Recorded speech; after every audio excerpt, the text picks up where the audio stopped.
Bonjour, bonjour à vous. J'espère que vous allez super bien. Alors aujourd'hui, je ne sais pas par quoi est-ce que je vais commencer. Parce que j'ai tellement de bara pour vous aujourd'hui.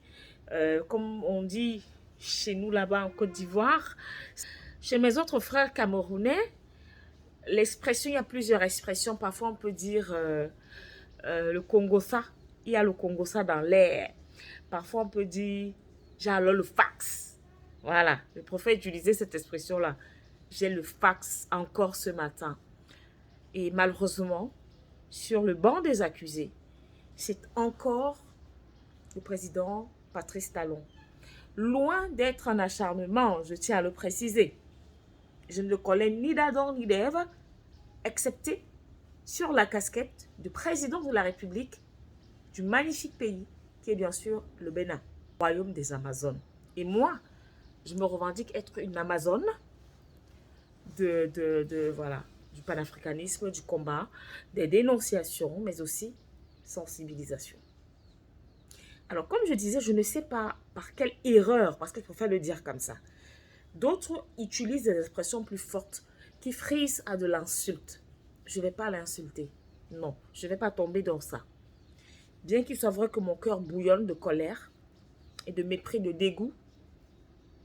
Donc aujourd'hui, je vais vous donner 3 erreurs bien explicites commises par le président Patrice Talon.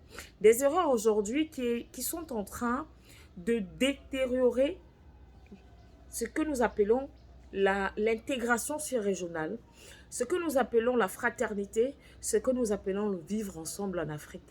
Parce que tel que c'est parti là, il ne faut pas compter sur le Bénin dans le combat. Et je pense aussi la Côte d'Ivoire ou encore le Togo. Mais aujourd'hui, je vais m'arrêter sur le Bénin. Parce que c'est là-bas qu'il y a le fax. C'est là-bas qu'il y a affairage. Alors, là, c'est pas moi qui le dis. Hein.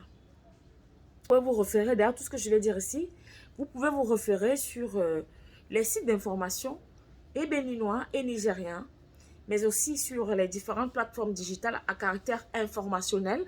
Vous retrouverez toutes ces informations que je vais partager avec vous ici. Première erreur. Talon ne dit pas la vérité. Excusez-moi. Monsieur Talon ne nous dit pas la vérité. Il s'est levé, moi-même je l'ai dit ici dans une de mes vidéos, dans une de mes sorties, j'ai dit, voilà le président Patrice Talon qui veut un arrangement pacifique. Il a envoyé son émissaire, lequel n'a pas été reçu par le président Tiani. Il s'est arrêté là. Du coup, effet compassion, on voit le président Talon qui veut arranger les choses, mais comment est-ce que le Niger fait aussi les choses comme ça? Heureusement qu'il y a un premier ministre là-bas qui a pour nom Monsieur Ali Lamine Zen. Le gars ne dort pas.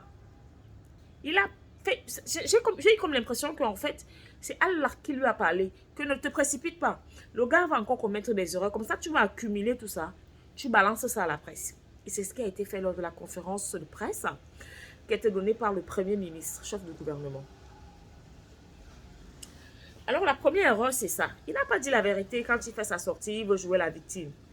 Le ministre nous a fait savoir durant cette conférence que l'émissaire de M. Talon était bel et bien en terre nigériane, mais non pas pour rencontrer le président.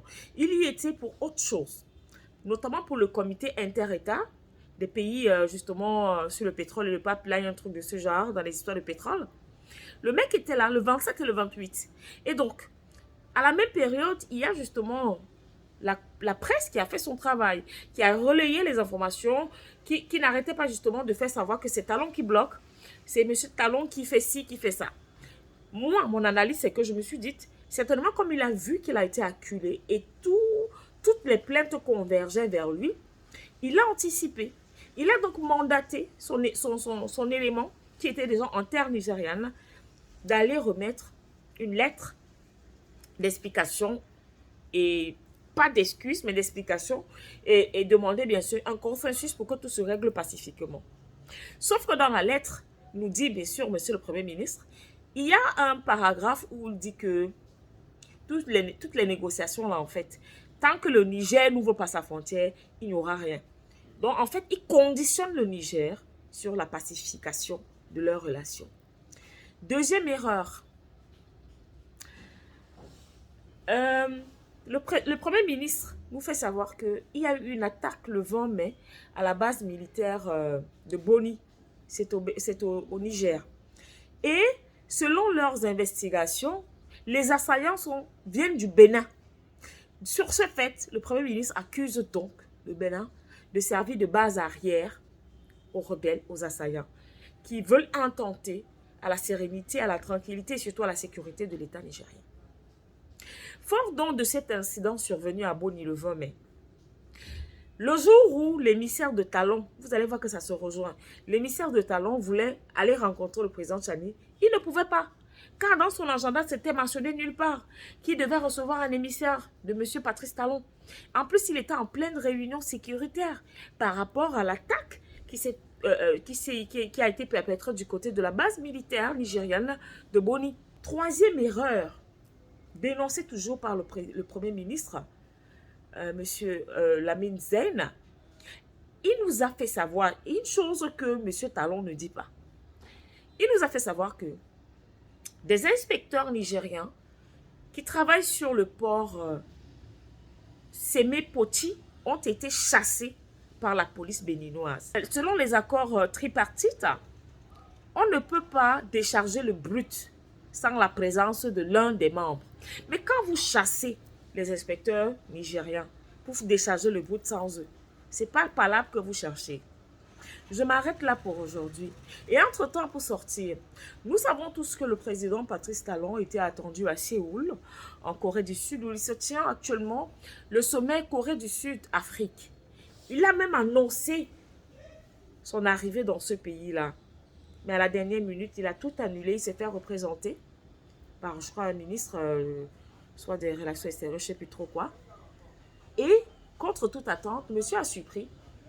Il a pris un avion, direction Paris. Le point d'interrogation reste en suspens.